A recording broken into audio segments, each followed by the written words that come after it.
And why is the mind so important? Because it's not I think, but it matters. If you wake up in the morning, what are you thinking when you wake up in the morning? And if you already wake up with conflict in the mind, wake up with unsatisfaction inside the mind, wake up with a feeling of lack of, I wake up, I have to do something quickly because I don't have it right now. The point is, why do we chase? Why do you chase anything? It is because you're in a state of lack. Something's missing. I myself always grew up in the need to attain something, to add something up on top of my life.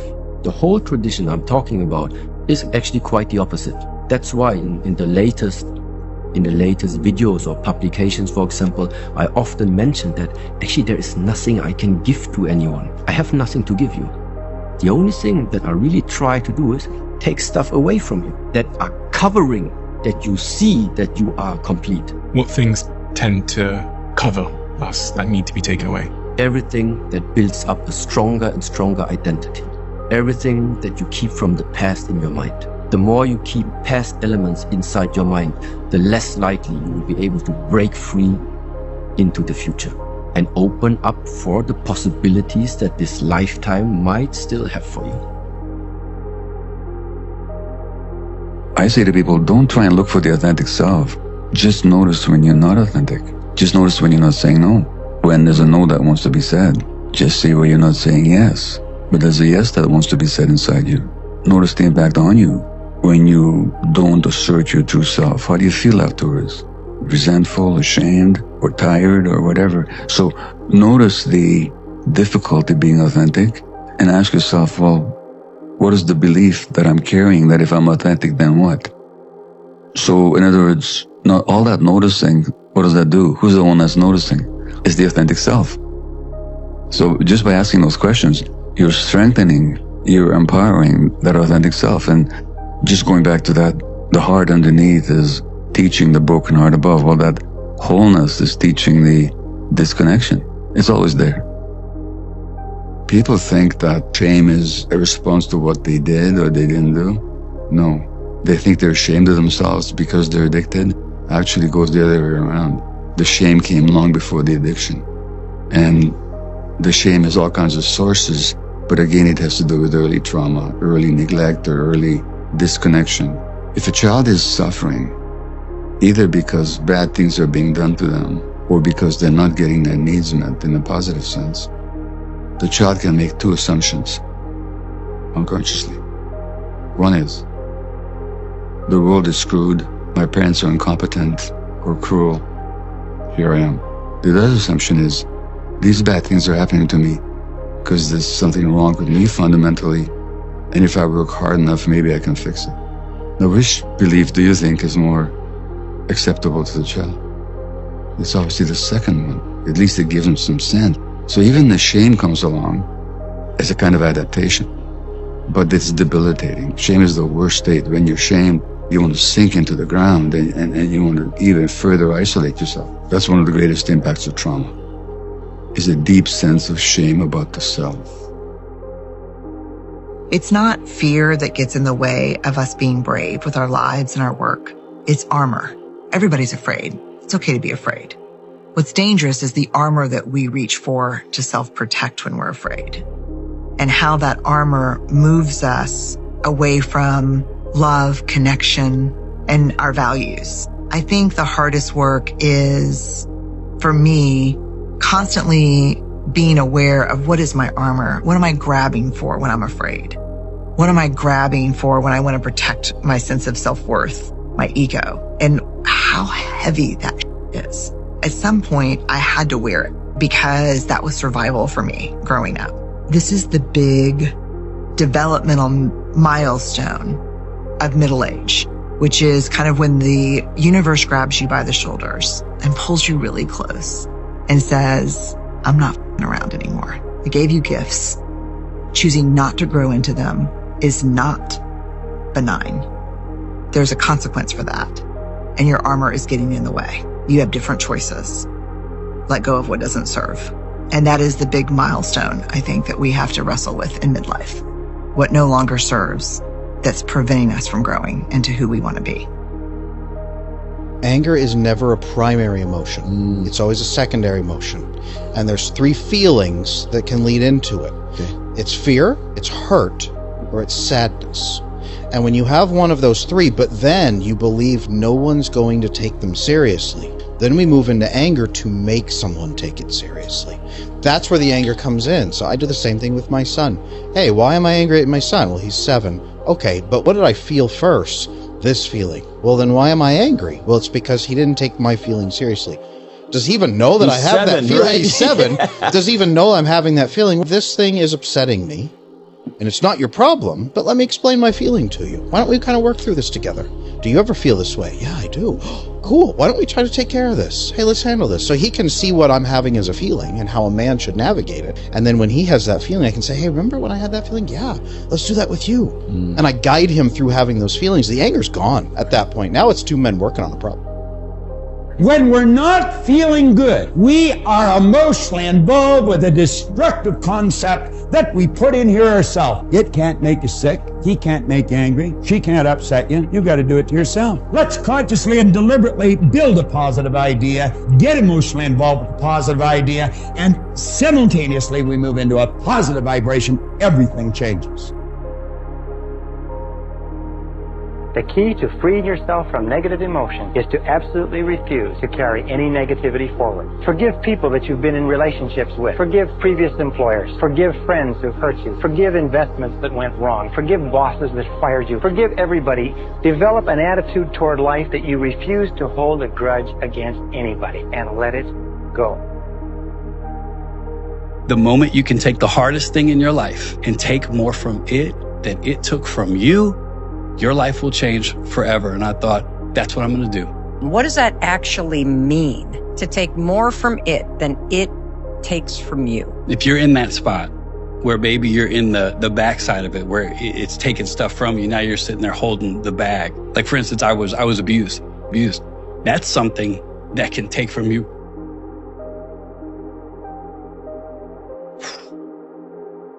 forever if you make the choice to let it. Now, I'm able to take from that situation. You can rewire your brain pathways. You can sit down with anybody and say, I can relate to what it feels like to be betrayed on that level. You can do a whole curriculum on how to recover. You can be a support to people who have been through that otherwise, it's one thing to talk to somebody who's encouraging you that hadn't walked through it. It's a whole nother ballgame when you're sitting across from somebody that has understood what that feels like. So here's what I would say to you. If you haven't seen some of the fruit yet, keep watering and keep planting seeds. And you will look up at one point and you're going to see a garden of things that you didn't even dream was possible. A lot of people get tired when they're planting. So I'm not seeing it. I'm still broken and I'm still hurt and I'm still going backwards. I'm not sure that's even true. You're healing. You're better than you were yesterday. You're still here. You're listening to this. You're still trying.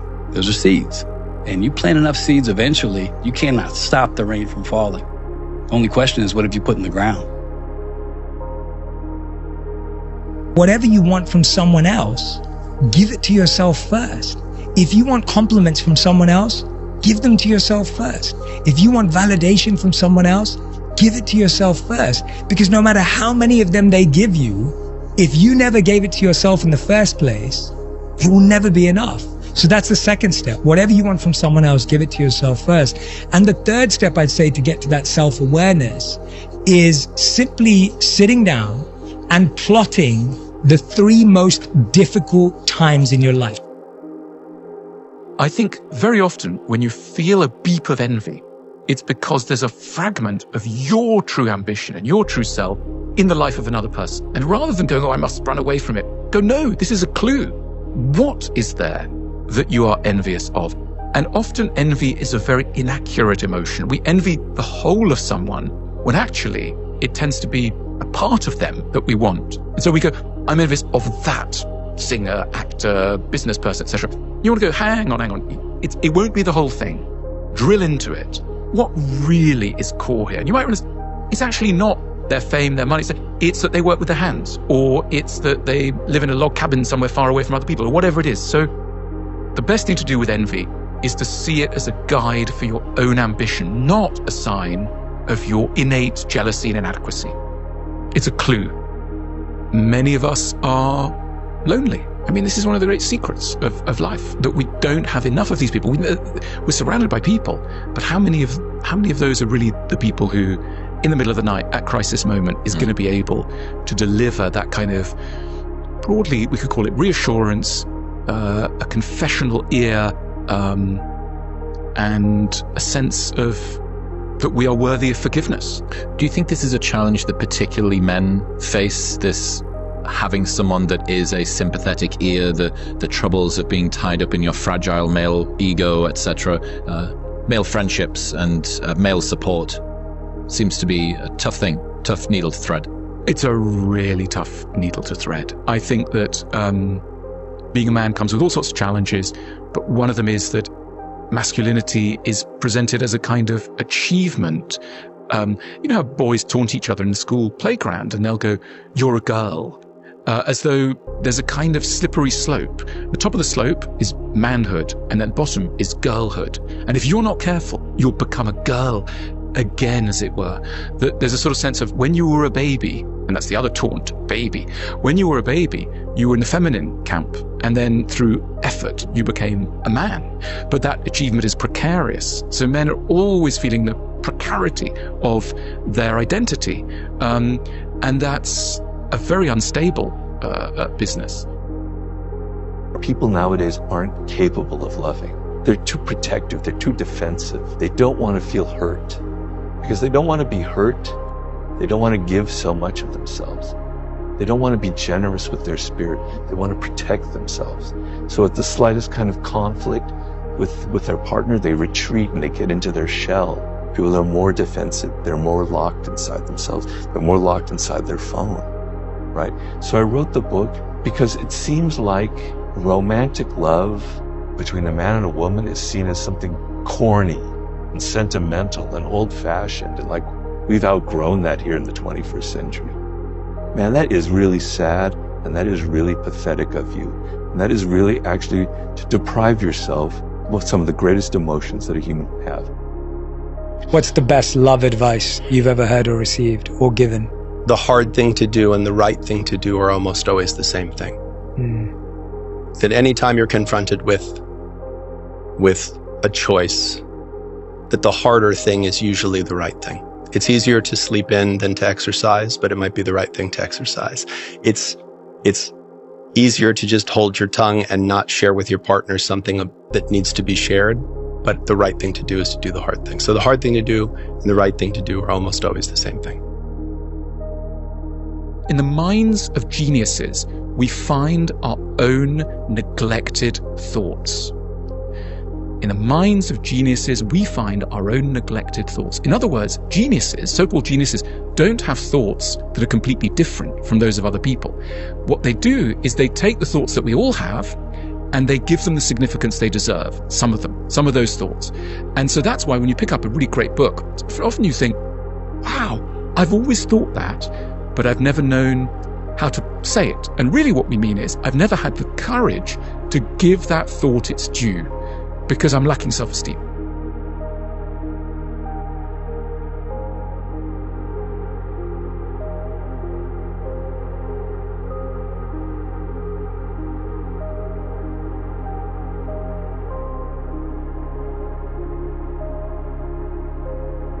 So if you want to prosper and be successful in life, first of all, reject the idea of poverty. Reject all negative self-definitions. As a man thinks in his heart, so is he. The Bible says, let the weak say, I am strong. Why? Because whatever you say you are, you will become that. Whatever you say you are, you will remain that. It follows that if you want to be successful and prosperous, let the poor say what? I am prosperous. I am successful. Anything you say with the words I am, your subconscious will then take that as a command. If you say I am sick, you're actually creating sick in the future. See, a lot of people think when they're describing the present, they're well, I'm sick. But the fact is, you're prescribing the future by describing the present as it is. And most people never get that. So when you're saying negative things to yourself, you're affecting yourself in a physiological way. And so we're constantly programming our subconscious. So this is why the people that live the most effective lives are always acting as if they're in the future and the future's perfect. You shouldn't worry about criticism from someone that you would never ask advice from. And it hit me when I was like 38 years old. It was only a couple years ago. Wish I'd heard that when I was 15.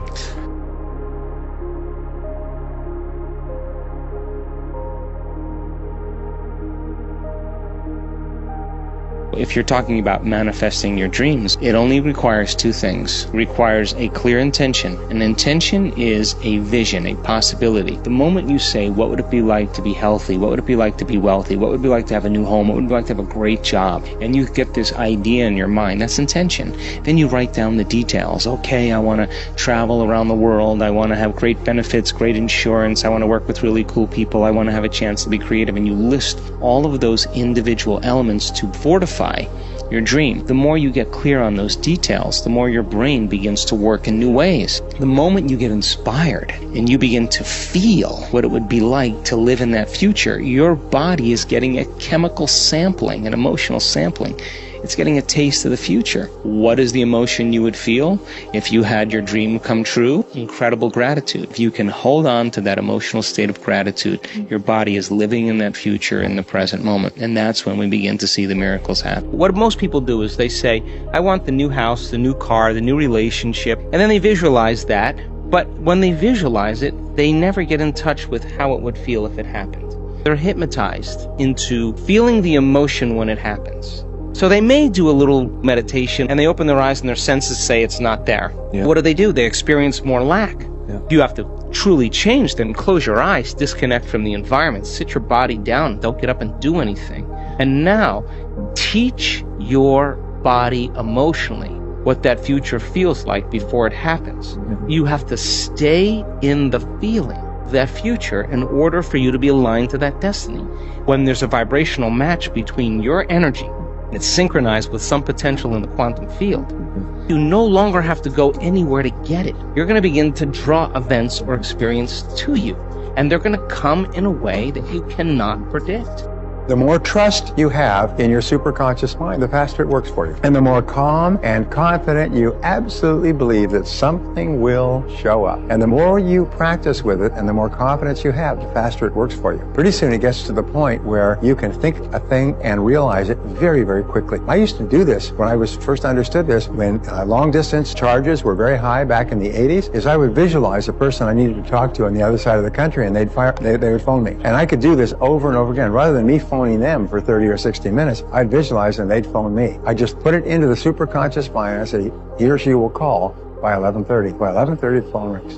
And do this over and over again. And the more confidence you have that it will work, the more rapidly it works for you. It merely requires a step of faith, a mental step of faith. This is the most incredible method I've ever seen. I learned it some years ago. Just rewrite your goals every morning. Because every time you write your goals down, you're programming them into your subconscious mind. When you program them into your subconscious mind, you set up a field of vibration within your brain. And this law of attraction, based on this field of vibration, attracts into your life people and circumstances that harmonize with your dominant thoughts. What you do is you create a force field, which we cannot explain scientifically, but it is a field of vibration that goes out from you and attracts back into your life everything that you need to realize your dominant goals. You can have anything you want. Imagine you could have anything that you want, anything that you can hold in your mind on a continuing basis, you can have. That everything that you are or ever will become is going to be as a result of the information you take into your mind.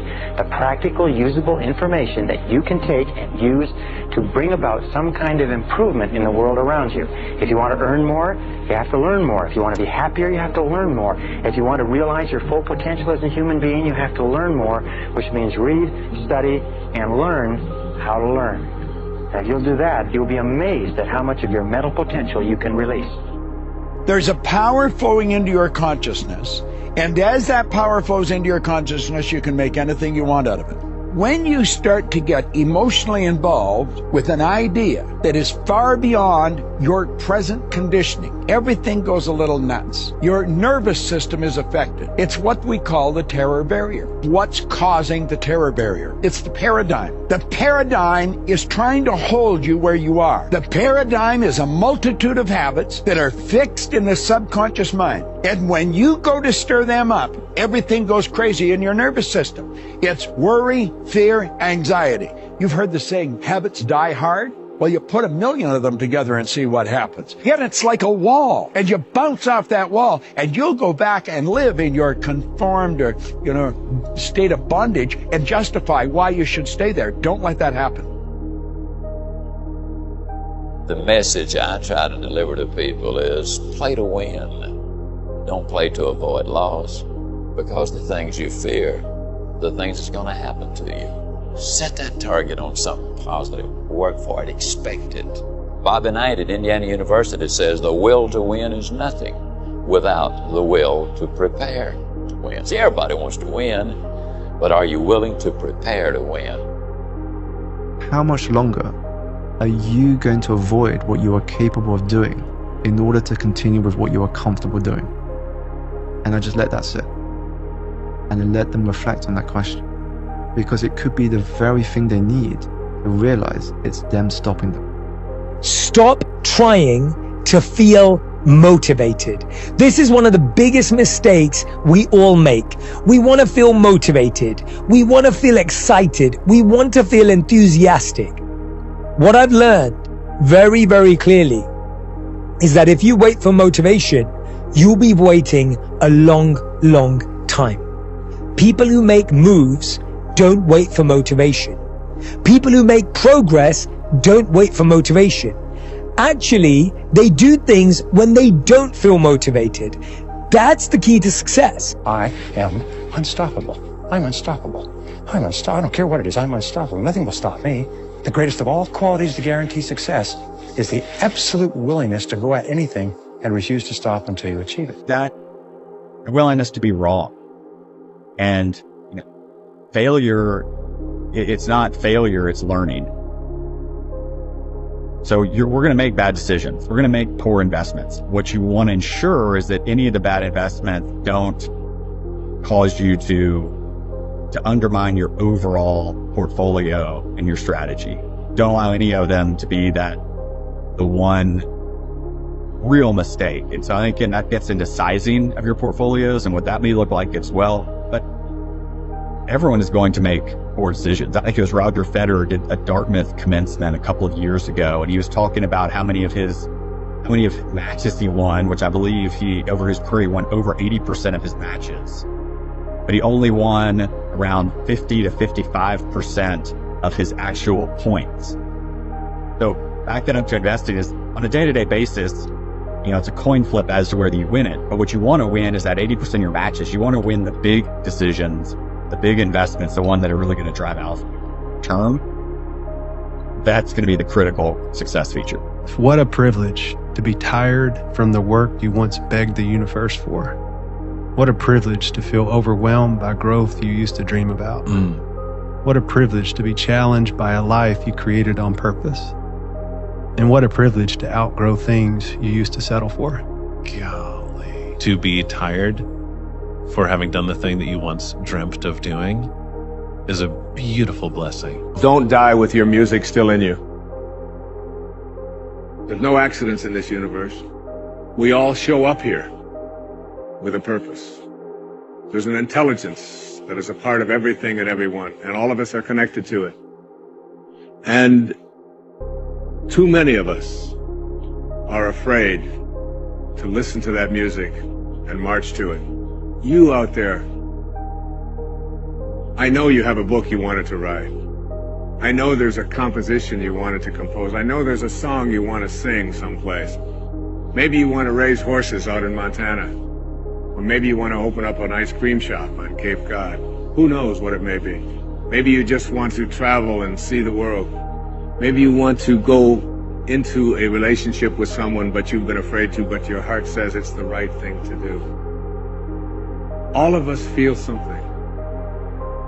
Don't die with your music still in you.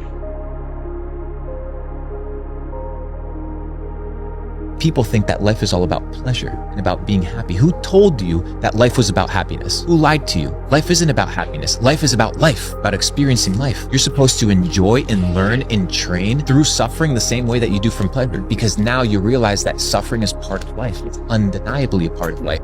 The better you get at understanding humans, the more that you're going to see loneliness, shame, and suffering. It's every human being. So the way that I deal with loneliness, conceal shame, and kind of anesthetize myself from suffering or equals human behavior. There's consequences that you pay to constantly seeking comfort and avoiding discomfort and avoiding hard work. And those consequences are you're never going to feel self-realized, you're never going to feel like you accomplished anything, you're never going to have this feeling of understanding that difficulty and struggle and the ability to push through that is a muscle. And you develop that muscle by doing it. And once you do, you develop a lot of self-satisfaction and you develop peace of mind and you understand that you can overcome obstacles. If you don't have to overcome obstacles, you never know whether or not you can. Go do something that's hard. Go try and accomplish something that's hard. You may win, you may lose, you may succeed, you may fail. I'll tell you what, you'll be better. If you avoid those things that are hard, if you don't accept that challenge, if you don't step up and step into that cold water, and you sit on your couch and eat Doritos, I can tell you this is not a good move. This is not a good move. Don't do that. Don't do that. Just get up. Move towards that challenge, whatever that challenge is. Move towards that challenge and go attack it. And you may be successful and you may not be successful, but you will be better. You can have what you want in 5 years, but there's 2 conditions. You have to know what it is and you have to aim at it. Figure out what you want. Write it down. Figure out what you could do to start moving towards that. Okay. Do that with your family relationships. Do that with your friendships. Do that with your career. Do that with your education. Think about your misuse of alcohol and drugs and other things that might drag you down. Develop a vision. And you have to do that in dialogue with yourself, right? It's like, if I could have what I wanted, what would satisfy me? And you might think, well, I could never get that. And I could say, well, maybe not, but I'll tell you one thing, man. You can move towards it. And I know that everyone who knows the underlying neuroscience knows this. Almost all the pleasure is in the moving toward.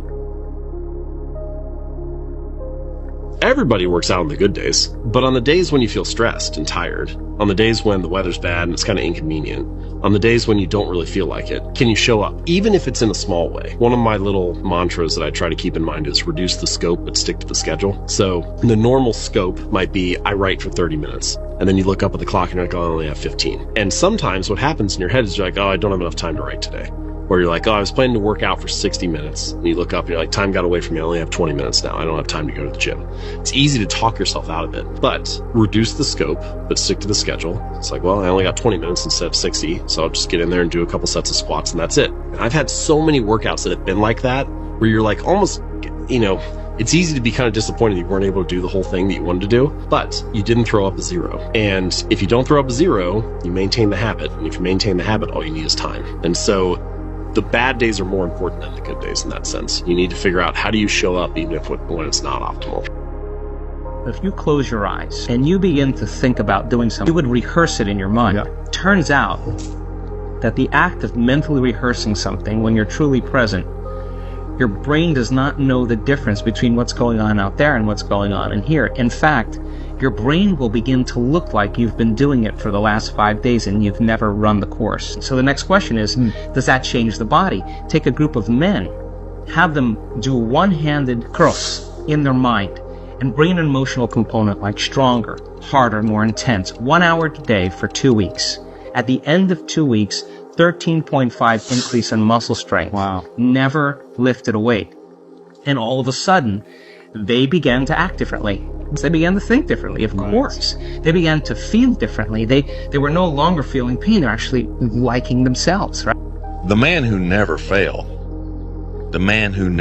has no glory. The man who fell and got back up. That's where his glory is. But if you want to see if you're a brave person, what they call the 4 o'clock in the morning courage, wait when things go completely to pieces, when things are the worst, when your very best deal falls apart and your rent is late and you're tired and you're sick and everybody is mad at you and your car doesn't work, then it's the person that picks themselves up and says, nothing is going to stop me. You know, the best quality in the world that you can develop is to develop the quality of being unstoppable. Develop the quality of being unstoppable. Say in yourself that no matter what life throws at me, it'll never stop me. No matter how rough it gets, I will never quit. And nothing will ever stop me. And believe me, if you decide to go for the goal in your life, you're going to get knocked down over and over and over and over again. But without those obstacles, no success is possible. Make the decision that you can be tired, you can be worn out, but nothing is ever going to stop you. Give it your best shot. It's the basis of self-esteem. Evolution never updated the software. It just repurposed it. Your ancestors needed courage to keep their bodies alive. You need courage to keep your identity intact. It's almost comic when you zoom out, right? The same species that once stared down hungry predators now breaks into a sweat, trying to say something needs to change. Just don't give up. Just don't give up, even if right now it doesn't make sense. One day, I'm very, very sure, when you start to see the connections and things fall into place, you will maybe also realize that it couldn't have been different. Even if it's difficult. But the only thing that I learned from the martial art practices and also from my own life is giving up was just simply not the question, was simply never an option. The winners continue where the losers stop. People know these type of sentences. It depends what means for you winner. In the way how I look at the world, it's about constantly developing yourself, not standing still. Making a mistake is not a problem. Making the same mistake without learning from the first one, that's a problem. Comparison's natural. Yeah. It's what you do with the comparison that matters. Absolutely. Most of my life, I would see somebody doing something or they had achieved something I wanted and I was like, well, there you go, never gonna happen for me. I was using the example of somebody else's life as a way to tell me that my dreams are not gonna happen. Instead of saying it's happened for them means it's possible that it can also happen for me. Yes. And the friends, by the way, that really upset you are super important because you can look at people that you admire, but a lot of the time they don't galvanize this pain inside of you to actually do something about it. When it's a friend and you know there's no secret sauce or trust fund or anything that gave them a special advantage and they just work their tail off and you start getting upset about that, the reason why you're upset is you're not upset at your friend. You're upset at yourself because you gave up on yourself. And that anger is important because it is a signal from your body that I want that. You take this orange and you squeeze it as hard as you can squeeze it. And you ask yourself, what will come out? And what comes out when you squeeze an orange? Orange juice. Never, no matter how many times you squeeze it, will apple juice come out. And the next question is why? Why when you squeeze an orange as hard as you can squeeze it, does orange juice come out? The reason that orange juice comes out when you squeeze it is because that's what's inside. Now you extend the metaphor and someone squeezes you. That is, someone says something about you that you don't like. Someone behaves towards you in a way that you find offensive. And out of you comes anger, hatred, bitterness, tension, fear, anxiety, stress. And immediately you say, the reason that comes out of me is because of how he said it, or the way that she said that, or because they did that. But the truth is, the reality is that what comes out is what's inside. And if you don't like what's inside, you can change. The first step you have to do is say, what in my life will I not tolerate anymore? That I'm fed up with, that I don't want? Is it your crappy car? Is it your crappy residence? Is it your crappy clothes? Is it your crappy bank account balance? Is it the fact that your credit cards are all maxed out? Okay. What in your life are you fed up with? You need to get some pain in order to get you to move. There's a story about the fella who's having an iced tea in the South on the porch. And it's an old wooden porch, and this old hound dog is lying down there. And the hound dog, every once in a while, did this, went, ooh, and went back. A couple minutes later, ooh, went back again. A couple minutes later, ooh, and the fellow says, hey, what's wrong with your dog? And the guy says, oh, he's sleeping on a nail. And the guy goes, well, why won't he move? He goes, well, it doesn't hurt him that much. Right? Moving is I have been that dog, Kevin. I've been that dog. Yeah, moving is more painful to the dog than the nail. So here's the point. You need to have a nail that is so painful, it gets you to move. You need to be fed up with something. That's step one. Number two, what exactly do you want? Now that you know what you don't want, tell me exactly what you do want. What exactly do you need to have that you absolutely must have? And if you don't have that desire, that burning desire for something, you're never going to get it. So you have to have a burning desire for something. Next, see yourself in possession of it and feel now as if you were in possession of it. See yourself in possession and feel now as if you were in possession of it. And the next step is release attachment to the outcome. Say, but if it never happens, it's perfectly okay. And maintain that same feeling. For the first 20-some years of my life, it was just darkness. But if you are able to get up every morning, have no passion, no drive, no motivation, no shit, and still get up with that kind of fire, you will be successful in life. I guarantee you that. Don't ever be ashamed of anything you've done in your life. Face it, fix it, make it better. And so nothing is easy. Like running is running. It sucks, but you have a choice to make. Do you want to sit down and go back to that guy you once were? No. So this is what it takes. You got to learn to pick yourself up on your own. A lot of times these fights and these battles, you got to be your own coach. You got to be your own motivator. And she had to do that several times in her life. What you need is the one thing I talk about in my book, was your straight up, brutal work ethic. You have to be willing to outwork everybody in the world. If I could instill one piece of advice into all human beings, it would simply be to believe in yourself beyond, without a doubt. Believe in yourself and don't rely on anybody to believe in you. Don't rely on anybody to push you or make you better. Believe in yourself and only yourself, and allow that human being to make you a better person. So if you wake up in the morning and you don't want to do something, you don't care enough about yourself. Hard work looks horrible. It's not motivating. It's not motivating at all. It ain't like Rocky round 14 where he gets knocked down and goes like this to Apollo Creed.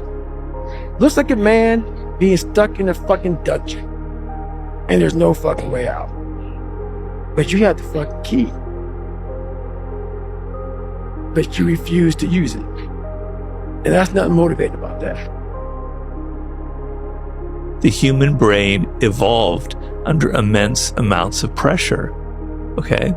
That's how the brain works. And I almost like to think of it in terms of barometric pressure. So in your brain, when you're feeling that barometric pressure, it's like, I gotta get this done, or I'm gonna fail and this project won't happen and people will laugh at me. You work like a fiend. Energy, your whole body responds, right? Your blood gets moving. You accomplish things that would normally take you months. You do it in days because you feel that pressure. You take away that pressure and you don't know what to do. And I've got like 3 years, I could do this or that. Another, you just wander around, you're lost, you have no energy, you have no focus. You're maybe playing video games, maybe you're watching porn, you're kind of distracting yourself in the moment. But but your energy is just being dissipated in like 20 different directions. So your brain needs pressure. It needs constant pressure. And stress and pressure is not a bad thing. We have this thing where we feel like stress is bad. It's bad for you. Bad. You need to relax, man. You need to chill. Stress will kill you. No, being bored will kill you. Not having anything to do will kill you. Is much more dangerous than stress. Yes, you can work too hard. You can work where there's no soul involved. And it could kill me. The stress could kill me, gave me a stroke. But I'd rather die under the stress than be bored and have nothing to do.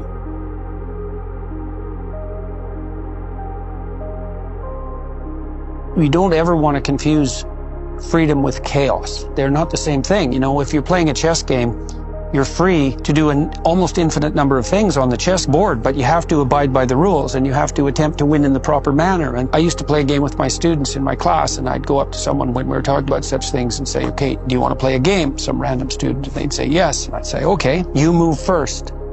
And then they had no idea what to do. And I said, well, you could do anything you wanted. It's like, well, I'm lost. It's like, yeah, that's exactly. When you can do anything you want, you think that's freedom. You better not ask the wrong. I can feel how my old patterns sometimes are still trying to sneak in. So the only thing to do is what to do to break patterns. Number one, you need to see you have one. And number two, you need to replace old patterns, which ultimately mean patterns. It's habitual behavior. It's habits. How do you build habits? By continuous behavioral patterns that you continuously do. So there is something about consistency and continuity that ultimately builds a pattern. Consistency of having a training regimen every day. This is, it's not helpful to like 6 days per week do nothing and then you go one day to the gym and give your everything. No. It's better you have some type of consistency throughout the whole day. This is what builds patterns, healthy patterns. Yeah. And so similar like this, I would describe now, what is somebody supposed to do? Number one, look at yourself and see yourself. We are all not perfect, but according to the circumstances that you are facing right now today, what type of character do you think? With what do you want to equip your character that he is able to go through this current times in the best possible manner? What is not useful for you anymore, try to get rid of it and get your new skills in. And then train those. And then train, of course. Those new patterns. We don't often think about training some of the virtues that we want to acquire and the patterns we want to have. But the idea that I might have to train certain new behaviors is a really compelling one, because you're right, in the context of any physical development, I have to go to the gym and I have to do my repetitions to build that thing, that strength. But I was just thinking about creating a training regimen for certain behaviors and new patterns that I want in my life, and trying to make sure I do them every day, which is not something that I've ever considered. So I'm saying that if you make up your mind to trade for a new reason, the reason is the acquisition of skills as opposed to the outcome or how much money you're making, you will acquire those skills, and then you'll find that the outcomes just take care of themselves. Only risk takers win. By definition, if you are the same as everybody else, if you're not taking a risk over and above what everybody else is taking, by definition, you can't win. If you're doing exactly what everybody else is doing, how can you possibly win? You have to be different to win. You have to take risks. Keep your goals confidential. They will tell you that it can't be done. They'll tell you all the reasons, and they'll line them up, and they'll try to discourage you from doing anything different than you're doing. So keep goals confidential. Don't discuss your goals with anybody, except that the great majority of people are threatened by anybody who has a goal. They're worried. It makes them feel inferior and inadequate because they don't have goals of their own. So only discuss your goals with people who also have goals of their own. Discuss them with the people close to you whose help you need to accomplish them, but just don't discuss your goals with people at random, and don't give them a chance to shoot the goals down. Everything that you're worried about is going to be gone like that. The people that are criticizing you, they're going to be gone, you're going to be gone. Worry and concern over how are people viewing me, someone said something bad about me and you get so upset about it, is wasted time and energy. Marcus Aurelius says your only focus should be on getting better at what you're doing. Focus on what you're doing, get better at what you're doing. Everything else is a complete waste of time.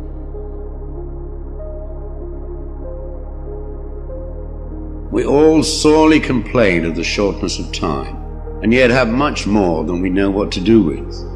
Our lives are either spent in doing nothing at all, or in doing nothing to the purpose, or in doing nothing that we ought to do. If you set out and you say you're going to do something, do yourself a favor and don't lie to yourself. Because that is the worst thing that an individual can ever do.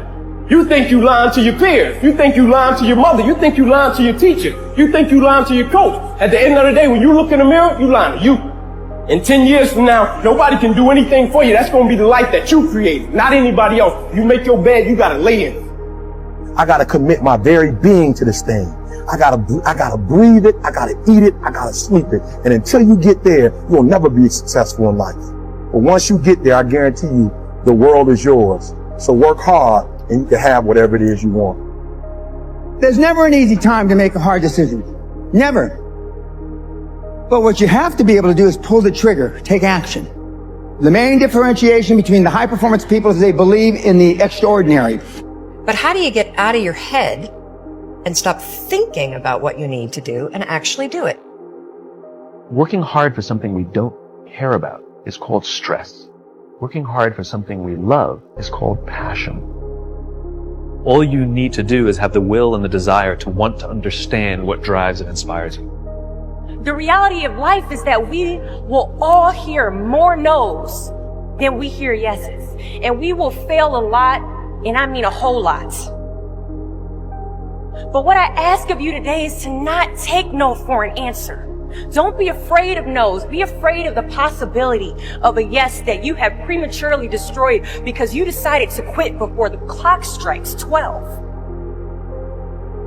The universe responds to the man or woman that refuses to be denied, because that is your commitment. That dream that you have of controlling your destiny, that is yours. That's available to you. But you've got to be willing to stand there and face disappointment, not have support, be lonely, doubt yourself sometimes, be rejected again and again and again, become bankrupt if necessary, again and again and again, and refuse to turn around until life gives it up.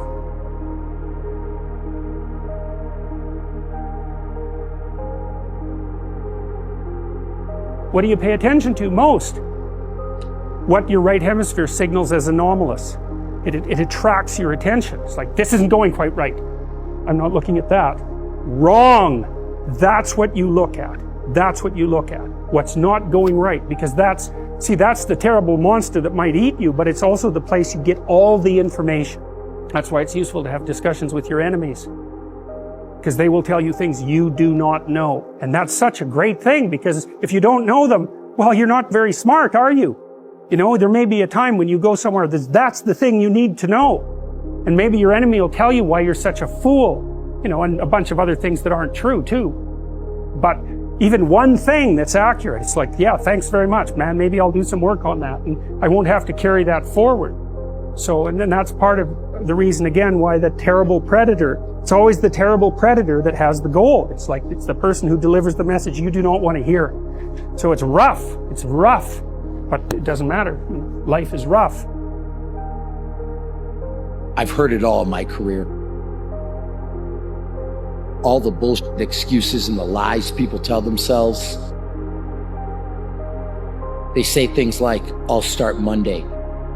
It's not my fault. It's not fair. I'm too damn tired. Or my personal favorite, I don't have enough time. Average people, they just cope through life as if it's something to get through. This is depressing, as if death is a goal. Your clock is ticking. You don't have time to get through it. But then you wake up every day complaining about you not being where you want to be at in your life. At least if you're going to sleep, do some tossing and turning. So I know something is uncomfortable. Because all the growth happens in the uncomfort zone. When you're comfortable, you can't grow. You have to start tapping into your inner villain. You see, the greatest enemy is not out there. The greatest enemy is inside of yourself. I don't know what the limits are. It's like if you were the best person you could be, you know, truly, if you decided to live by truth and to aim at the good, and you really did that, you put your whole heart and soul into it, like that's what you were staking your life on, because you're staking your life on something. Who the hell could you be? If you're scared of something, learn about it. Figure it out to overcome it. We have hard times. We hit turbulence. We fail. We fall on our ass. We have to sit there and think about that one issue. And it's all we think about. And we forget to fly the plane. The plane is us. We forget to focus on everything in life. Our habits, our goals, our destination. We end up failing. So stay hard. I'm letting you know that you got to make the opportunity happen. You got to be fired up. You got to be hungry for it. You got to have the desire to push yourself. Focus on yourself. Don't worry about what other individuals are doing. They are not lucky. Get that idea out of your head. The only one that can make the change is you and yourself alone. Start with yourself. Work on yourself. Make the sacrifices that you need to make. Take the time that you have and see how important it is every single second of the day. You control what you do. Nobody else does that. You have to get out there and grind. Somebody right now is doing the work of failing and getting up and getting better and pushing themselves and triggering that glorious adaptation response that makes humans the apex predator. Someone right now.